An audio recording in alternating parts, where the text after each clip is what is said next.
Mga kabayan, ibinunyag ni Attorney Romulo Macalintal, isang election lawyer, na base sa kanyang pag-aaral, hindi basta-basta maaaring makialam ang Korte Suprema sa kasong may kinalaman sa Kongreso at hindi pa nila ito naaaksyonan. Ibig sabihin, ibabasura lang ng Korte ang petisyon ng ilang grupo para persahin ang Senado na bigyang pansin at asikasuhin na ang pagdinig sa impeachment kay BP Sara sa lalong madaling panahon.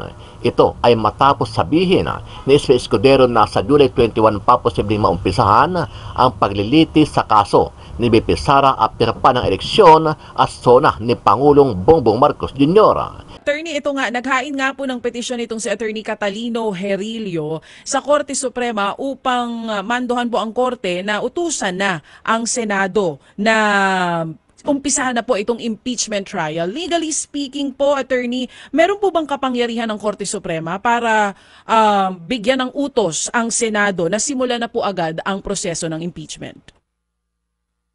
Ayoko naman pangunahan ang ating Korte Suprema, pero sa aking palagay, sa aking pag-aaral sa bagay na ganyan at sa mga iba pa mga kaso na similarly situated, ang Korte Suprema ay hindi kagad nakikialam sa mga kasong may kinalaman sa Kongreso na hindi pa na-aksyonan ng ating Kongreso.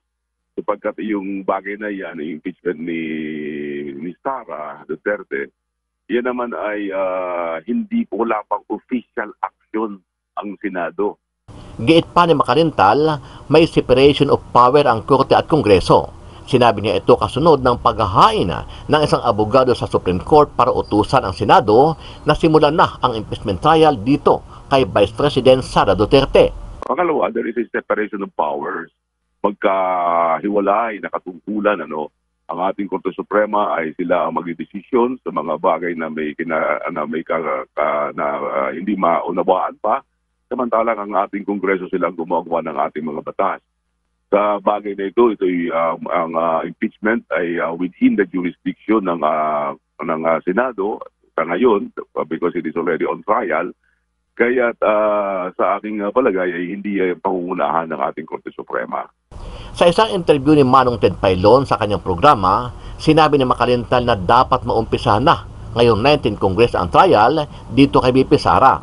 Dahil kung aabutan pa ito ng 28 Congress, ay posibleng tuluyan ng mabasura ang naturang reklamo sa pangalawang Pangulo ng bansa. Bagay na ito ang ikinababahala ng mga kongresista na nagsulong ng impeachment o pagpapatalsik sa pwesto dito kay BP Sara. Well, that's a school of thought din po na dapat nga pag-isipan ng ating mga senador. So kung kayo po ang tatanungin, dapat po masimulan ang trial at matapos ngayon 19th Congress.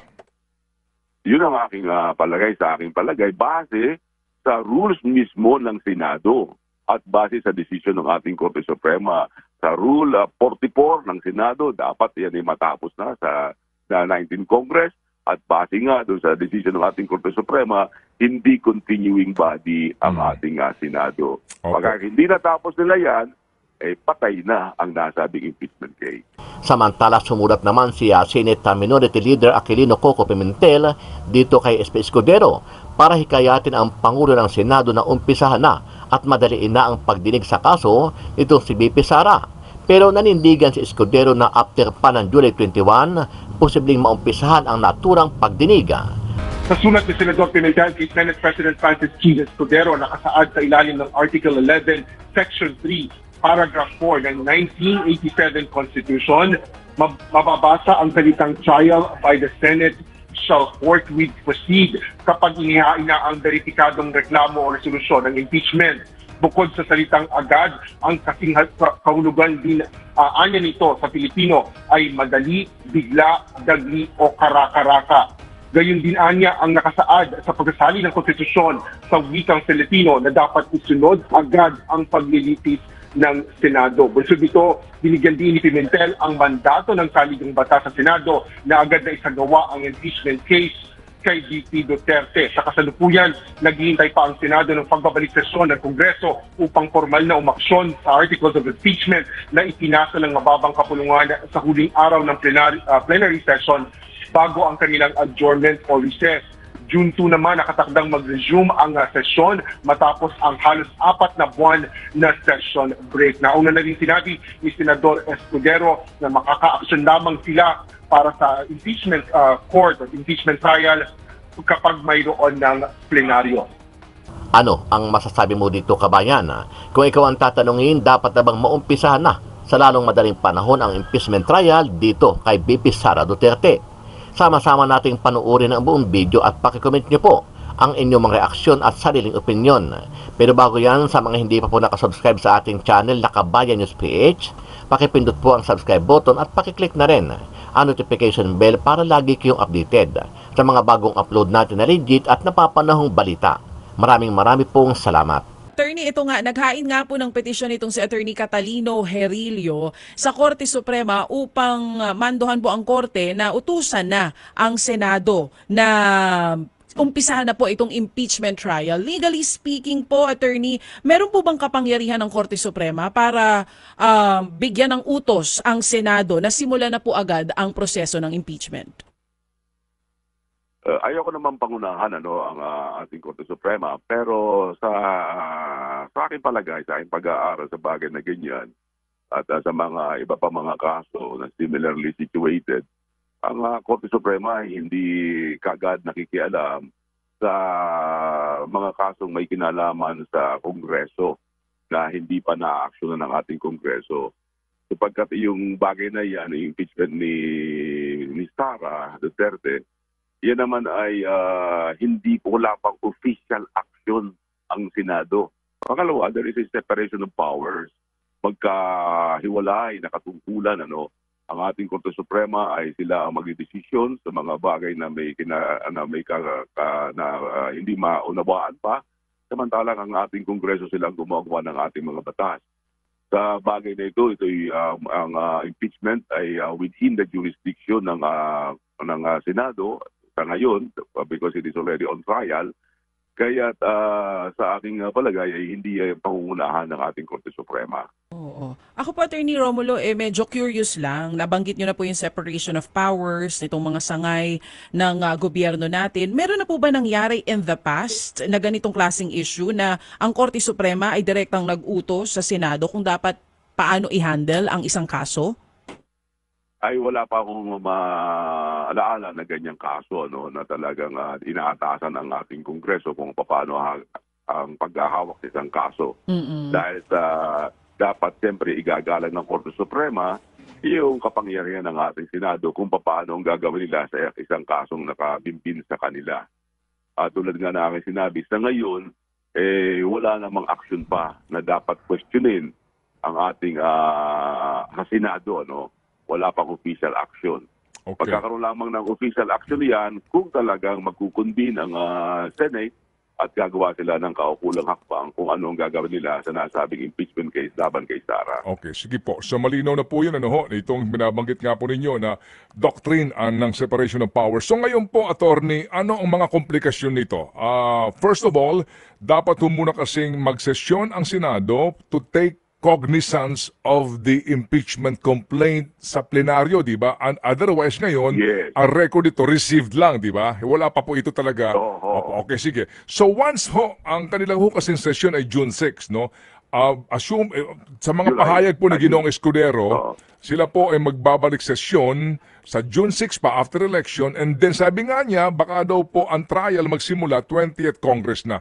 Ito muna, ano ang mga implikasyon nito muna sa ngayon po kung hindi nila ito matapos sa kanila pong terms sa 19th Congress? Well, sa aking palagay, magkakaroon ng talagang problema ang nasabing impeachment case. Palagay ko, yan ay magiging dahilan para hindi na talagang matuloy yan kapag tumawid pa yan sa 20th Congress. Sa ngayon, na tinatawag natin sila ay nasa 19th Congress. At yung rules of the Senate mismo, I think it's Rule 44, doon ay nakasaad sa isa sa mga sections dito na lahat ng pending matters, the word is matters, the all pending matters and proceedings ng nasabing present Senate shall be terminated upon the end of Congress. Upon the end ng 19th Congress, sinasabi na tapos na. Hindi po pwede nang ipagpatuloy yun. Maliban kung ang susunod na Senado sa 20th Congress ay ipagpapatuloy ito pero ituturing na bagong kaso ang nasabing kasong ipagpapatuloy nila. At pagka sinabi natin ituturing na bagong kaso or as if filed only today, ay parang lumalabas na second impeachment case yan na ipinagbabawal ng saligang batas na magkaroon ng dalawang impeachment laban sa isang impeachable official sa loob ng isang taon. Okay. So you disagree doon sa legal opinion na continuing body ang Senate, ito 12 matitira na mga kapag sila'y nanumpa na. Opo, kung assuming lang po no na they can discuss the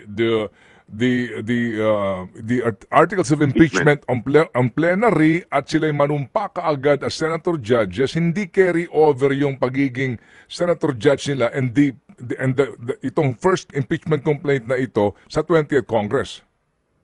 Yes, at ang pinagbabasehan ko dyan, Ted, ay yung mismong decision ng ating Korte Suprema sa kaso ng Javier versus Comelec at saka Garciliano versus House of Representatives noong 2008 na sinasabi hindi continuing body ang ating Senado. Kasi ang natitira lamang dyan ay 12 at ang 12 ay hindi pwedeng magpatuloy kasi hindi quorum ang 12 yan. Kaya sa 1987 Constitution natin, ayon sa Korte Suprema, quoting from Justice Antonio Carpio, our Senate is not a continuing body. Okay. Kaya sa aking palagay ay hindi rin po pwede kasi yan namang Senado, magsisimula pa rin yan after the SONA ng Pangulo sa first or third Monday ng July. Okay, so that's a school of thought din po na dapat nga pag-isipan ng ating mga senador. So kung kayo po ang tatanungin, dapat po masimulan ang trial at matapos ngayon 19th Congress. Yun ang aking palagay sa aking palagay base sa rules mismo ng Senado at base sa desisyon ng ating Korte Suprema. Sa Rule 44 ng Senado, dapat yan ay matapos na sa 19th Congress. At base nga doon sa decision ng ating Korte Suprema, hindi continuing body ang ating Senado. Okay. Pagka hindi natapos nila yan, patay na ang nasabing impeachment case. And kung sakasakali pong itutuloy nila ito na sinasabi pong impeachment trial sa 20th Congress, it will invite so many cases, no? Parang questionin ang... Opo, okay. Yes, so magkakaroon ng pagkakataon ngayon. Ngayon, yan ang magiging panahon para ang kaso ay makarating sa ating Korte Suprema. Opo. At kung sakasakali po, theoretically na makalusot dito si VP Sara, meron na siyang immunity ng 1 taon for any impeachment complaint. Yes, so immunity na hindi siya magkakaroon ng nasabing similar impeachment case laban sa kanya. Opo, at yung pong mga criminal cases na pwede pong isampa sa kanya, will that hold water considering po na siya isang impeachable official? Opo, huling punto po, attorney. Total ho naman, maliban sa pagiging isang election lawyer and constitutional lawyer, anong basa niyo kung bakit ayaw pa ho itong bakit nagdidilid-dali pa dito si SP Escudero et al? Well, hindi ko masabi, no? Dahil sa yung mga personal nila, mga personal opinion nila yan, ang mga political action. Pero may ibang nagsabing senador na nabasa ko na sila dahil busy na daw sa pangangampanya ang ating mga senador. Sabi ko naman, ang pangangampanya hindi part ng job description nila yan. Wala sa ating saligang batas na ibahagi na kailan tungkulin. Ang tungkulin nila ay gampanan ang mga tungkulin na gagawin ng isang senador at hindi yung pangangampanya. Kung sakaling kinakailangan bumalik sila para magtrabaho, dapat sila bumalik yan. Okay, sige po. Salamat na marami, attorney. Sa uulitin po. Kung sundan ko lang po yung tanong ni Ate Mela. Kasi this morning sa mga prominent na international broadsheet, headline po yung threat ni former President Duterte. Hihingi lang ako ng reaction, sir, na kasi sabi ni Kong Joel nung nakaraan on BP Sara's side dun sa threat naman versus our Pangulo. Sabi niya parang international embarrassment yung nangyari dahil nasulat nga sa mga broadsheet yung naging threat na ni VP Sara. And now, former President Duterte naman has these threats and nandito ngayong looming election season. So ano lang po yung reaction as a lawmaker na this is the kind of traction na nakukuha sa Pilipinas, specifically this season of the time? Yung sinabi ko, that's why it's disheartening eh. Kaya nga sinasabi natin, we have to be circumspect about the things that we say out in public. Kasi in the first place, kung naka-attract siya ng negative attention, it's because of the statement in itself is negative. Diba? Ano bang purpose mo doon? Ba't mo sinabi yun? To not only threaten candidates.